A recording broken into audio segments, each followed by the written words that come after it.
Bienvenue à tous dans Swag Style, votre rendez-vous 100% mode et people. À mes côtés, les deux expertes mode, les deux expertes swag, Juanita et Trina qui vont décrypter le look des célébrités. Bonjour, est-ce que ça va? Ça va très bien. Est-ce que vous êtes prête à décrypter? Prête. On regarde le programme. Il y aura le top flop de Trina qui s'est intéressée au look des people à la soirée de Michelle Obama à la Maison Blanche. Je vous en dis pas trop, mais il sera question entre autres de Naomi Campbell. Dans Swag ou pas swag, on vous donnera un condensé d'actualités mode et people. On parlera entre autres de Gisele Bündchen et d'Alessandra Ambrosio, mais pas que. Juanita fera le tour des street looks de vos stars préférées juste avant son fashion shopping où elle a revisité, en tout cas elle va vous refaire découvrir la petite robe noire. Et puis en fin d'émission, comme d'habitude, les confidences d'une star. Vous allez découvrir comment Gisele Bündchen s'est retrouvée au milieu du défilé Chanel pendant la dernière Fashion Week. Mais on commence tout de suite avec l'image de la semaine. L'image de la semaine, c'est celle de Penelope Cruz. Regardez la couverture du magazine Esquire qui l'a élue femme la plus sexy au monde. Rien que ça, elle succède à Scarlett Johansson l'année dernière. Une couverture assez sexy en maillot de bain. Il y a d'autres photos qu'on va voir par la suite. Est-ce que pour vous les filles, c'est justifié ou pas?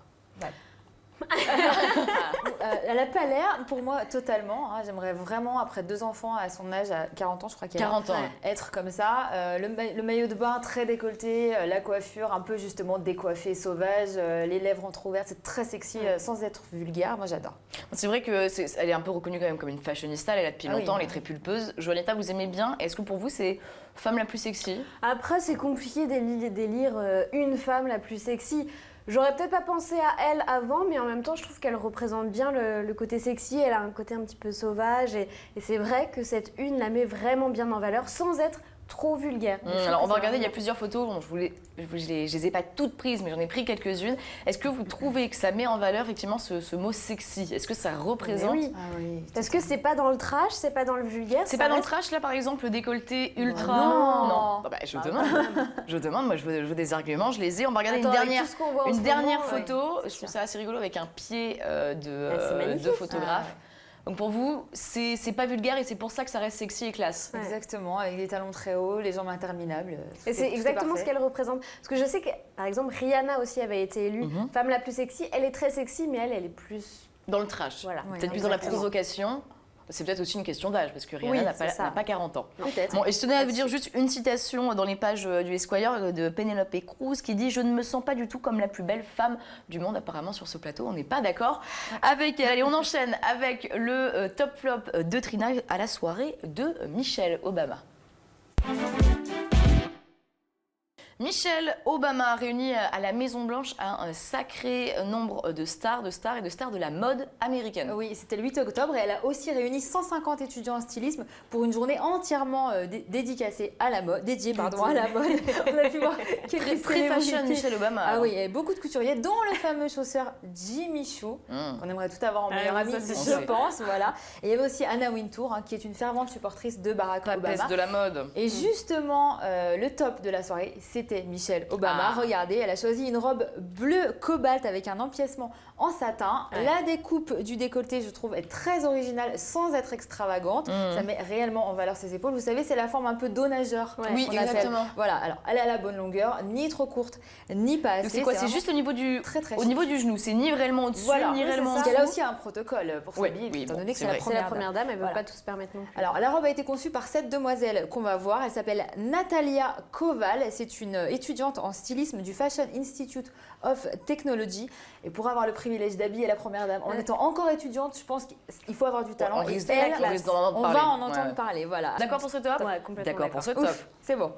Par contre, mais qu'est-ce qui se passe-t-il? Concernant Naomi Campbell, je suis plutôt mitigée, mais je dirais quand même plus flop. Voilà, regardez, la tenue n'est pas vilaine, mais disons que pour un top modèle de son envergure, je trouve que c'est pas non plus très recherché et révolutionnaire. C'est une robe sans manches signée Asdin Alaya. L'encolure est très haute avec un ourlet plissé au bas de la robe. Alors, le souci, selon moi, c'est que la robe est trop courte, surtout pour un événement à la Maison Blanche. La coiffure... c'est pas non plus L'absence de extraordinaire. Voilà, plutôt. Le pour vous, c'est trop simple, quoi, le globalement. maquillage, c'est trop simple. Et les chaussures noires à lanière, je trouve que c'est vraiment pas le meilleur choix avec cette tenue. Et tous les bracelets, alors on va aller voir, je pense, sur une photo où j'ai un petit peu zoomé. On les Alors voit d'un côté, il y a effectivement un déjà pas mal. bracelet qui est chic, donc ça passe. Mais de l'autre côté, il y a un bracelet qui est relié à une bague, plus tout plein de bracelets, toutes les couleurs. Vous savez qu'on peut trouver dans certaines enseignes à 1 euro. Alors je trouve que ça, c'est pas réellement très swag et pas très glamour. Et en plus, je trouve que ça a vraiment. Enfin, cette robe, sur elle, ça a un côté un peu trop Lolita. Peut-être aussi. Et Naomi Campbell a quand Donc même pour pas vous, en l'âge fait, d'être c'est une trop Lolita, quoi. simple, ça va pas avec Et les puis trop court. circonstances. Oui, la trop coupe, ça va court. pas à son âge, à l'événement. Je trouve que Oui, c'est vrai.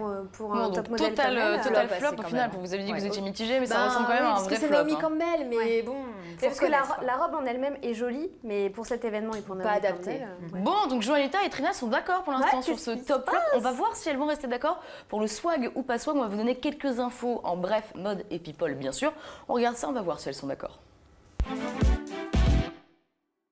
Voici les informations qui ont retenu notre attention. On commence avec Gisele Bündchen et Géry Chanel 5 pour la nouvelle campagne, très belle campagne qui a été magnifique. dévoilée cette semaine, où Gisele Bündchen est mi-sirène, mi... On sait pas trop, ça donne plutôt envie, c'est très joli. Qu'est-ce que vous en pensez?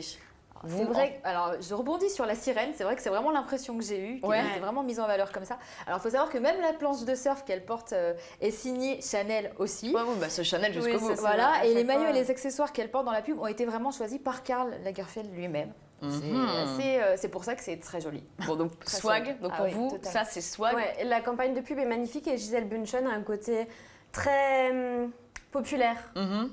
qui correspond pas forcément à la marque et du coup les deux ensemble je trouve que ça va vraiment Côté très populaire, donc mixé à Chanel, Ouais. effectivement, vous trouvez que c'est swag. Bah voilà, Ouais. info swag. On continue avec Pauline Ducruet. Si vous n'êtes pas au courant, c'est la fille de Stéphanie de Monaco. Pauline Ducruet, elle devient égérie beauté Lancaster. Est-ce que ça vous étonne? Est-ce que vous trouvez ça swag? Alors que moi c'est ce qui m'a logique étonnée c'est qu'elle est là pour représenter la marque en Asie. Et en fait c'est parce que du coup Pour elle a l'instant. des faux airs un petit peu de sa grand-mère Grace Kelly. mais Ah. voilà.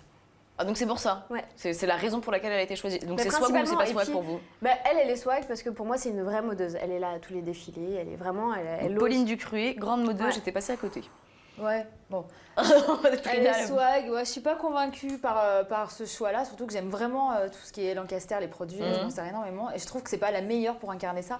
Après, elle étudie l'histoire de la mode, alors c'est vrai que on peut dire ça que peut peut-être coller. voilà, Donc ça bon, peut- moyen swag. On va finir avec Alessandra Ambrosio qui teste les jeans ultra slim de la marque Ripley.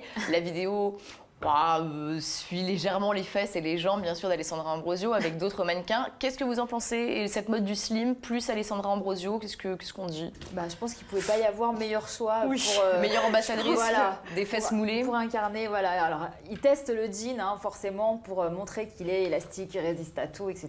Et la façon dont c'est testé, c'est très swag, très sexy. Et avec elle, Et parce qu'en plus c'est souvent le problème avec les slims, c'est qu'on se baisse Bah oui, et là, voilà. Ah bah là, apparemment, Rien elle a dessus, l'air de pouvoir se baisser plutôt swag. Donc pour Alessandra Ambrosio, on va enchaîner, on va voir le look de vos stars préférées. On regarde ça dans Street Look.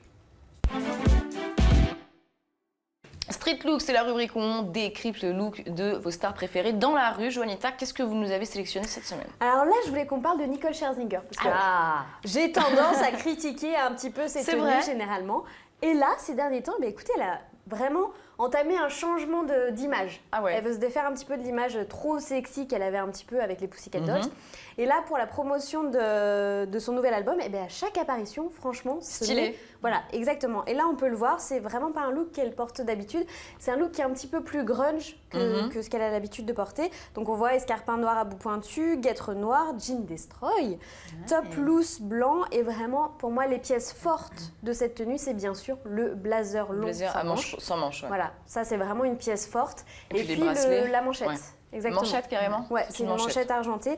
Si vous voulez, le blazer, il est signé Rare London, mais c'est assez cher hein, quand même, donc Ouais, je ne sais pas. Voilà.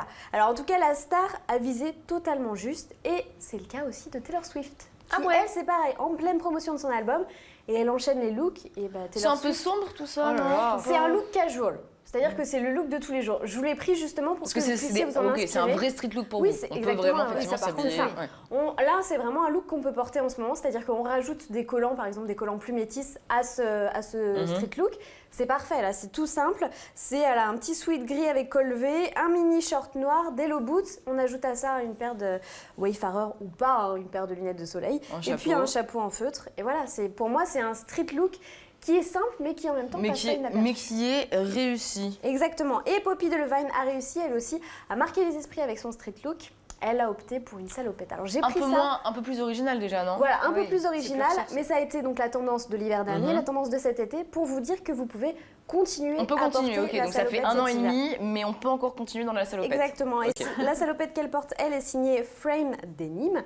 Elle porte ça avec un top noir en dentelle parce qu'il faut un petit peu donner un petit côté sexy. Voilà, c'est très beau. Féminiser le côté salopette, je vais repeindre un mur. Exactement, avec une paire de Converse édition limitée, Missoni simple et efficace en tout cas. Bon alors Trina, votre préféré de ces street looks? Nicole Scherzinger, moi. Le blazer long avec la manchette en plus, c'est super. Mais j'aime bien quand même la salopette avec le top en dentelle dessus. Ah ouais, je pensais pas que vous alliez aimer. Je trouve ça assez classe au final. J'aime bien. Assez original, j'aime bien. Et c'est plus souvent facile à porter les salopettes quand elles sont slim. Je sens que Jonita commence à partir vers des conseils shopping. Pardon. Parce que la transition est facile, parce qu'elle va vous expliquer comment et quelle robe noire porter. La petite robe noire, vous savez, c'est un essentiel, un basique, un indémodable, un indispensable. C'est encore mieux, on va regarder ça tout de suite dans le fashion shopping. La petite robe noire est toujours sur nos people, sur les people préférés, ça fait depuis un moment. Pourquoi, comment on fait pour la porter? Alors en fait, l'avantage de la petite robe noire, c'est qu'elle est simple. Et on peut du coup l'accessoiriser. Et le fait de l'accessoiriser, on peut faire des styles complètement différents. Là on a des stars qui la portent. On en avait parlé justement de la robe de Charlotte Casiraghi, c'était à la dernière Fashion Week. Et puis voilà, vraiment pour toutes les soirées, les people qui ne savent pas quoi porter portent une petite robe noire et il suffit de l'accessoiriser un petit peu. Qui ne savent pas quoi porter, non mais ça peut être un choix aussi. Non, pardon, excusez-moi, j'ai mal choisi mes mots, mais qui n'osent pas trop faire dans l'originalité. C'est une valeur sûre, la petite robe noire. Alors si vous aussi vous voulez avoir cette valeur sûre dans votre dressing, je vous en ai choisi plusieurs des robes tendances pour cet hiver et il y a plusieurs styles. Donc voilà, normalement vous devriez tous y trouver un petit peu votre... Vous en avez pris une bonne petite sélection. Exactement, donc il y a un ensemble un petit peu plus sexy avec la robe noire en dentelle de chez Bershka. C'est à 17 €. Donc c'est vraiment, il y a de tout dans ce que je vous ai sélectionné. Il y a niveau prix, du plus cher, donc il y a la Molly Bracken, celle juste après, qui est à 53 €. Celle ensuite juste après, donc c'est cache-cache 29 €. Ça varie vraiment dans les prix. Et celle en cuir, le cuir aussi, c'est vraiment une valeur sûre. Donc cuir et petite robe noire, je pense que c'est un top. Celle-ci est beaucoup plus chère. Parce que... vous optez pour le cuir? Moi, j'opterais pour le cuir. Parce que du coup, ça donne un côté un peu plus sexy, ça casse le côté classique de... Et ça, on peut le porter en version tous les jours au bureau. Mais alors du coup, le col qui n'est pas un col vraiment Claudine, mais qui fait penser, ça fait pas trop petit plissage du coup? Ça fait c'est vrai. Ça fait prépi, exactement. Donc celle-ci, si jamais elle vous intéresse, donc la robe à col, c'est chez Mime, à 25 €. Vous nous avez fait ça reste abordable, c'est très abordable. Ah oui, non mais oui, je vous ai vraiment trouvé des... Vous choisirez laquelle, ou Trina? Ah moi celle de Bershka, tout à gauche. Ouais, je m'en doutais. Je l'ai mise pour vous, je m'en doutais. J'aime bien, c'est très joli. C'est la fine bretelle aussi est plutôt pas mal, c'est l'avant-dernière, c'est cache-cache aussi, elle est à 45 €. Et pour ceux qui voudraient la mango au milieu, celle que je préfère, celle en cuir, c'est plus cher. C'est un investissement parce que c'est du vrai cuir, c'est 120 €. Bon, donc voilà la sélection pour porter la petite robe noire, donc indispensable définitivement, en cuir ou pas en cuir, en tissu comme vous voulez. Voilà, c'était pour le fashion shopping. Et puis on vous a promis les confidences de Gisèle Bündchen. On en a parlé dans le Swag ou pas Swag, mais là, il ne s'agit pas de ça, quoique pas si loin, parce que c'est pour Chanel. Elle va vous expliquer comment est-ce qu'elle s'est retrouvée au défilé Chanel dans le défilé alors qu'elle ne devait pas y participer à la base. Regardez. When they asked me to sit and be in the audience and watch the show, and I said, well, I'd rather be in the middle of the action. Can you put me in the middle of it? You know, it's like I don't want to sit there and watch everyone having all the fun.